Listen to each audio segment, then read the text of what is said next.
भगवान शिव ने अपने तेज को समुद्र में फेंक दिया था, जिससे एक महातेजस्वी बालक का जन्म हुआ। यह बालक आगे चलकर जलंधर के नाम से दैत्य राजा बना। इसकी राजधानी का नाम जलंधर था। जलंधर का विवाह दैत्यराज कालनेमी की कन्या वृंदा से हुआ। जलंधर महाराक्षस था। अपनी सत्ता के मद में चूर होकर एक बार उसने माता लक्ष्मी को पाने की कामना से युद्ध किया, लेकिन समुद्र से ही उत्पन्न होने के कारण माता लक्ष्मी ने उसे अपने भाई के रूप में स्वीकार किया। इसके बाद जलंधर देवी पार्वती को पाने की लालसा से कैलाश पर्वत पहुंच गया। वह भगवान शिव का रूप धारण करके पार्वती के समीप गया, परंतु मां ने उसे तुरंत पहचान लिया तथा वह वहां से अंतर्ध्यान हो गईं। देवी पार्वती ने क्रुद्ध होकर सारा वृतांत भगवान विष्णु को सुनाया। जलंधर की पत्नी वृंदा अत्यंत पतिव्रता स्त्री थी। उसी के पतिव्रत धर्म की शक्ति से जलंधर को न तो कोई मार सकता था और न ही पराजित कर सकता था। ऐसे में जलंधर का नाश करने के लिए उसकी पत्नी वृंदा के पतिव्रत धर्म को भंग करना बहुत जरूरी था। इसी कारण भगवान विष्णु ऋषि का वेश धारण कर वन में जा पहुंचे, जहां वृंदा भ्रमण कर रही थीं। ऋषि रूप में भगवान विष्णु के साथ 2 मायावी राक्षस भी थे, जिन्हें देखकर वृंदा भयभीत हो गईं।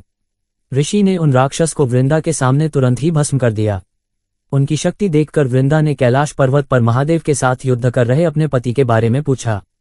ऋषि ने अपने माया जाल से 2 वानर प्रकट किए, जिसमें एक वानर के हाथ में जलंधर का सिर था तथा दूसरे के हाथ में उसका धड़ था। अपने पति की ये दशा देखकर वृंदा मूर्छित हो गईं। होश में आने पर उन्होंने ऋषि से अपने पति को जीवित करने की विनती की।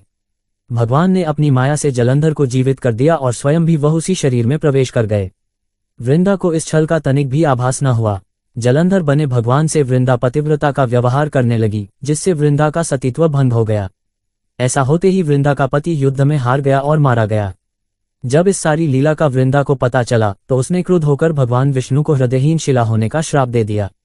भगवान विष्णु ने भी अपने भक्त के श्राप को स्वीकार किया और वह शालिग्राम पत्थर बन गए। लेकिन सृष्टि के पालनकर्ता के पत्थर बन जाने से ब्रह्मांड में असंतुलन की स्थिति हो गई। ये देख सभी देवी देवताओं ने वृंदा से प्रार्थना की वह भगवान को श्राप मुक्त कर दें, नहीं तो सृष्टि का संचालन कौन करेगा। वृंदा ने भगवान विष्णु को श्राप मुक्त कर दिया, लेकिन उन्होंने स्वयं आत्मदाह कर लिया।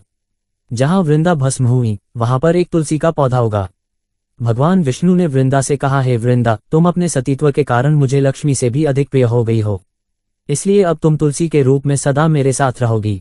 इतना ही नहीं, हर साल कार्तिक महीने के देव उठावनी एकादशी पर जो मनुष्य भी मेरे शालिग्राम रूप के साथ तुलसी का विवाह करेगा उसे विपुल यश प्राप्त होगा।